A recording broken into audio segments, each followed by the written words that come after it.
Tu sais, maintenant, il y a la VAR partout. VAR. VAR. Alors, nous allons libérer Sonko le 25 prochain. En tout cas, pour Déthié Fall, Ousmane Sonko va prier à la mosquée comme tout le monde. C'est dans 9 jours alors. 9 ou 8. Ousmane Sonko va prier à la mosquée comme tout le monde. Il va faire le Dokumbok de la Tabaski, les Balouak. Il va le faire. Et c'est Déthié Fall qui nous le garantit. Déthié Fall de dire nous allons libérer Sonko le 25 prochain. Donc Yewwi est dans une dynamique de libérer Sonko. Alors, on a arrestation de journalistes parce que nous aussi on est dedans. Wallahi Talaï. Vous savez, Bougane, quand il parlait à Cheikh Niass, président du groupe Walfadjri, il dit non, vous avez cité Pape Ndiaye, vous avez cité qui? Vous êtes au nombre de 3, mais moi j'en ai 2. Vous avez cité Pape Ndiaye, vous avez Cheikh Ndiaye, le Ndiaye Garabou, Bara Ndiaye et l'autre. Hein? Vous en avez 3, moi j'en ai 2. Matissar. Voilà, j'en ai 2. Moi j'ai César Gueye et j'ai aussi Oustaz. Ah, waouh. Bon, le 23 juin déclaré journée sans presse. Le 23 juillet, journée sans presse. Mais dans la presse ce matin, plus précisément dans Vox Populi, on a l'information dont vous avez fait état tantôt. Frappe, PASTEF et coalition Dogou pour le Grand Sénégal recalé. Qu'est-ce qu'on retient, Mambaye? Le préfet de Dakar interdit toutes les manifestations d'opposants et d'activistes. Il les interdit. Mortalatine s'y oppose pour, entre autres, risque de débordement. Simon Pierre Faye l'a évoqué tantôt. Mais on va retenir aussi la sortie au vitriol de Maître Ngagne Demba. Le vilevoltant Maître Ngagne Demba. Qu'est-ce qu'il dit? L'avoir sur un plateau. Non, mais il est très vilevoltant. Non, attention, moi j'adore 2 personnes du PASTEF. Maître Ngagne Demba et Khadi Mahécor. Diouf. Mahécor. Ah oui. La mairesse de... Ah non, c'est comme, c'est de la percussion. Alors, affaire Adji Sarr Sonko, Maître Ngagne Demba Touré dénonce une énième ingérence du ministre de la Justice. Parce que quand même, c'est un travailleur de la justice. Ismaïla Madior Fall est désormais passé de tailleur constitutionnel de haute couture. Il avait ajouté haute couture. Lui-même, il a ajouté de haute couture. C'est pas tailleur constitutionnel des Rukurukan et des haute couture. Haute couture. À faussaire pénal et falsificateur de décisions de justice. Voilà ce qu'a tenu à dire à haute intelligible voix Maître Ngagne Demba Touré. Il rétrograde Ismaïla Madior. Ah, il le complètement. C'est-à-dire, il ne rétrograde même pas. Il enlève il enlève la boîte de vitesse. Il l'efface. Il enlève la boîte de vitesse et il enlève même l'embrayage. Tout. Donc là, il le laisse au point mort. Ismaïla Madior Fall est désormais passé de tailleur constitutionnel à faussaire pénal et falsificateur de la décision de justice. Mais dans toute cette histoire, actuellement, celui qui semble avoir bouffé du lion dans le landerneau politique sénégalais est à la une du Regard Quotidien. Mais non, mais on se rend compte. Oh. Face to face. Face to face. Ah voilà. Il faut que ça bouge de temps en temps. Ah, c'est magnifique. Ah oui.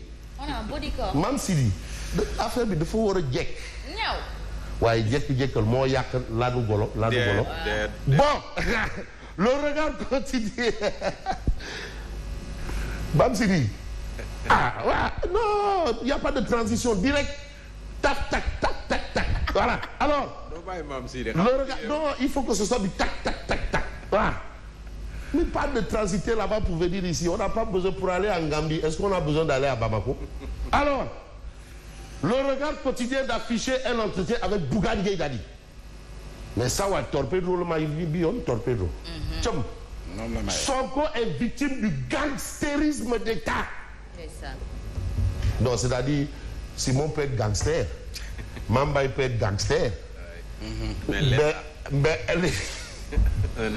ah, lui-même, il a dit que les gars, ça bombe, c'est après, c'est derrière. Maintenant, c'est du. Hein? Ñafal. Ah? Ah, yaa ko wax de toutes les façons Sonko est victime du gangstérisme d'État. Mais pourquoi dialoguer avec quelqu'un qui ne tient jamais sa parole? Pourquoi? Ça, c'est la posture de Bougane Gueye Dany. Walfadjri n'est pas un organe de presse, mais une histoire. Ndeysaan, quand tu as Sidi Labignas, quand tu as Mamadou Oumar Ndiaye, c'est des gens qui nous ont amené la convention collective, l'aide à la presse. Ça a une histoire. Oui, l'aide à la presse. Les Mamadou Oumar Ndiaye, c'est eux qui se sont battus pour ça. Ces gens-là, hein, les Abdoulaye Bamba Diallo, Babacar Touré, qu'on appelait à l'époque les 4 mousquetaires. Non, la presse a une histoire aussi, hein, et Walfadjri en faisait partie. Alors, l'argument des forces occultes pour expliquer les manifs ne tient pas la route. Lolo a point inène. Mais on va peut-être être sur la route. De quelle route? Chemin? La menace des fuites de capitaux, pétrole, gaz et flux financiers illicites, la menace des fuites de capitaux. Mais vous avez quand même une situation qu'on a dans le quotidien. Le quotidien, 15 jours après les saccages, le coût de la paix. Même s'il est dit qu'il veut la paix, prépare la guerre, on a peut-être le secteur, l'As quotidien, qui nous parle de la guerre actuelle du secteur de la culture. Aujourd'hui, qui a été impacté des manifestations aussi. Le secteur de la culture à genoux.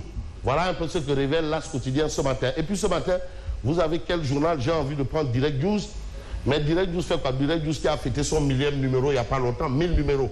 Le 1000e numéro de Direct News. C'était avant-hier ou C'était avant-hier. Voilà, le 1000e numéro. Chapeau bas à notre ami et frère Pape Diogoy Faye, directeur général de Direct News. Et puis, grève à la DGID, pas d'impact sur le recouvrement des recettes. Finalement, cette grève annoncée en grande pompe a été au finish une tempête dans un verre d'eau. Et même dans une tasse de thé.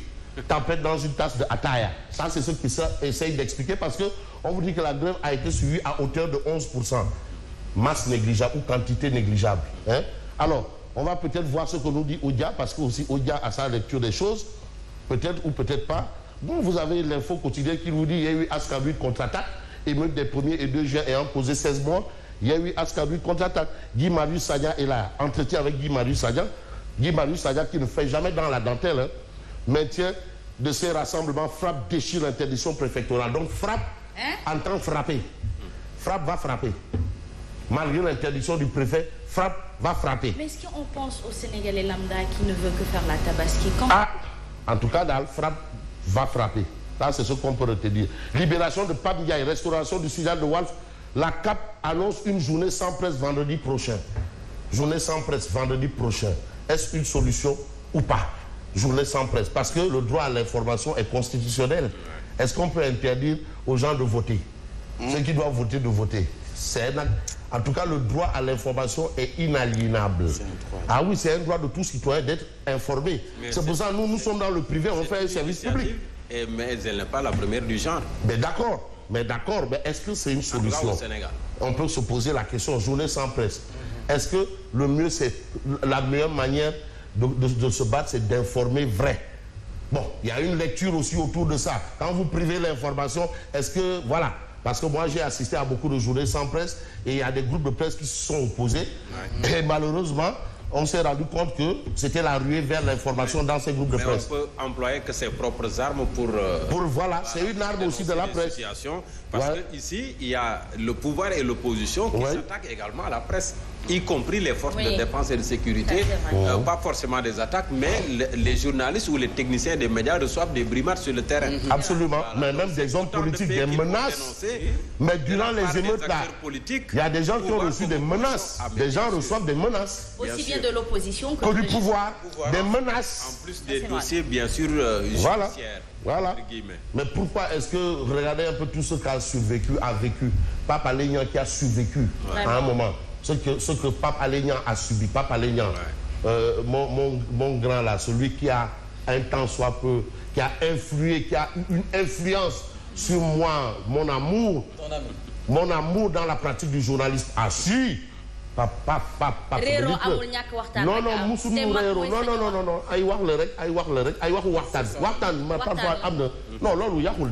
mais en tout cas il a eu une influence dans mon amour pour le journaliste. Ça c'est un fait clair.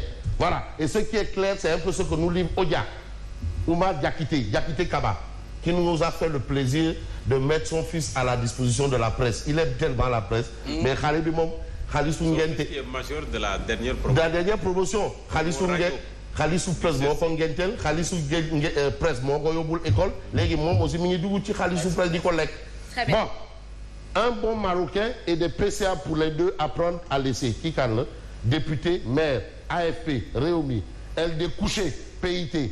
Au secours, il nous réduit à notre plus simple expression. Qui kan la yokkal sa loxo. Donc il y a des négociations quoi. En tout cas Khalis a ngi nii député a ngi nii maire a ngi nii loo soxla. PLD mooy kanati. PLD c'est pas. En tout cas. yokkal sa loxo de la wax. Ah yokkal sa loxo en tout cas dina yokkal loxoom. Mais nous on va demander aux gens de faire du yokkal seen loxo par rapport à la tabasse. Qui? Mais quel est l'invité justement c'est pas de... Omar Sarr qui est là. Ah waaw Omar Sarr Dagana waaw Dagana waaw moom la yokkal sa loxo waaw Omar Sarr Dagana. Alors que pouvons-nous attendre de toute la vérité demain à 13h? Bon, de toutes les façons, j'ai eu le plaisir, j'ai eu l'honneur, l'insigne honneur.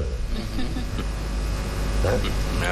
L'insigne honneur d'avoir été reçu. Là, je crois que c'est moi qui a eu j'ai été reçu.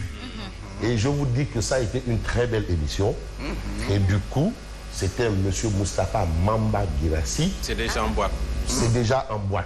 Mais vraiment, ça a été... déjà, ça fait depuis un certain moment, il a vécu des choses, un accident mortel, circulation, il a un miraculé. D'ailleurs, je lui ai dit, en face de moi, je vois un miraculé. Un, et de deux, sa liste a été recalée par rapport aux élections législatives. Et de trois, ce temps mort qu'il a posé à un moment, c'était pour lui permettre de lancer une activité. D'ailleurs, même, il a réalisé une chose que personne n'a encore réalisée au Sénégal. Un réceptif hôtelier.